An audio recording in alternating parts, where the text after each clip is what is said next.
Hello, welcome back to the writer's room. It's Monday if you're watching this when it live comes out. Whenever you're watching it, welcome in. Remember, you can. I need to point to this side. It's flipped.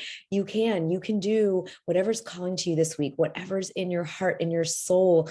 You really can. And that's why I have that word, that phrase around me. And we have you can and you will, Thought Leader Academy. So we're going to do a craft discussion today, but I did want to just remind ourselves to like talk ourselves up, right? Like be a good supporter and encourager of yourself this week as we start a new week. So hi, I hope you're enjoying summer again if you're watching these live as they're broadcast. And I'm just thrilled to be with you because we have so many exciting things coming up this summer. Obviously, you are welcome to come join me on the book tour. Be in New York City this week at the quick meeting at the Strand, 192 Books. We're popping in that lovely bookstore in Chelsea, and then at an amazing event thanks to Patty Falone at an incredible Black Box Theater where she is friends with the owners, and they bring in all kinds of events to the public, and we'll be doing a book event there on Wednesday. So that's coming up in New York City. The rest of the tour dates are still kind of being determined as we negotiate and navigate through different hoops and travel and COVID things for some of the bookstore owners are still working through. So we will keep you posted on the book tour schedule virtually. However, if you want to do some fun with us, have some fun with us this summer, we have a series of masterclasses coming up in later July and August. You'll be getting all the dates, but just wanted to give you like a heads up.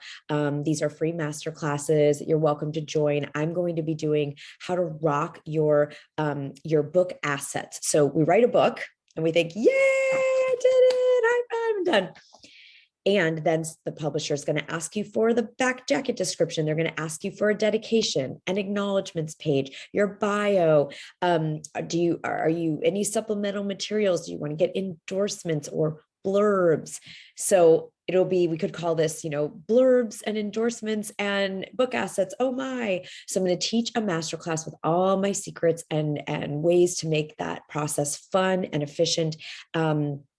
And we're even going to run a workshop afterwards for those of you that are interested that will let you get it all done in one session. So that will have a small fee, but the initial masterclass on how to do it and what to do it, what are all the assets you need to think about creating and some strategies to do them well is coming soon. That's a free masterclass. Then we will have a masterclass with an amazing woman named Tracy Goodwin, who is a specialist in the philosophy. It's like the philosophy of voice. She has done incredible research and been practicing for decades, helping leaders remove the barriers to their full impact through their spoken voice, but certainly that can be applied, of course, to our writing as well. So Tracy's going to be coming in and doing a masterclass with us, and then and a very exciting one that we've had requests for a while. We're finally putting it together, how to get your book optioned for TV or film. Who is excited? We're going to be doing all of these coming to you free masterclasses this summer. So watch your email for the dates and Zoom links and everything. Today, I mentioned that there was a book that really intrigued me, Samantha Hunt's book called The Unwritten Book. And I just want to remind anyone that doesn't know about this book, she has been a wonderful kind of speculative fiction writer for her career. Her father was a nonfiction writer. And when he passed, the family discovered that he had 4 chapters of a novel about a secret society of people that are teaching themselves to take flight, like with their bodies. So this total kind of fantastical, fictional world that they never knew he was writing. And so this book is like the journey she went on. She thought, maybe I'll try to tag in and write it, the rest of it with him, or I'll try to, like in some way forward the project. And she realized she couldn't do it. So she ended up writing this nonfiction book, which is really an exploration of life after death and mortality and all these things that could sound like kind of downers, but they're not in her book at all. It's beautiful. And so she kind of, her father ends up leaving this legacy of fiction, and she ends up embracing some nonfiction, which is really cool. But then she weaves his novel into this nonfiction book. How cool. So what I want to give you as your homework is throw the guidebook out the window. what would be cool about a current writing project that you're taking, and you inserted something into it? So this is like a big thing. Like people make up a fake text, they fictionalize a text, but everyone in the book knows the text and they're all referring to this work.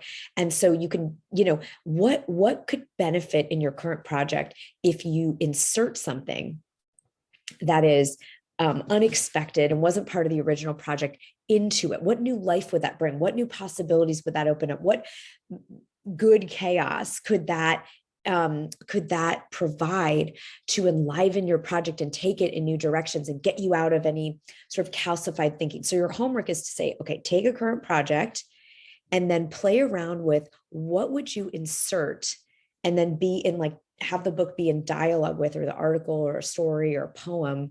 And just play with that. That's our hope. This is an exercise in getting out of our first thought.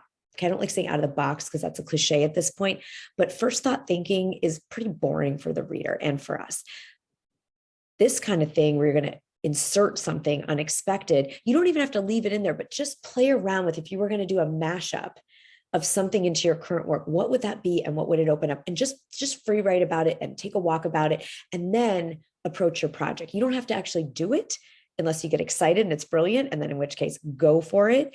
This is a phenomenal technique. You can even do it in a very subtle way. There was a writer I love who said he would sit at his desk, he'd be writing away, and if it ever got like a little bit stale, he would look around his space or out his window and he would pick something and just pluck it into the next sentence.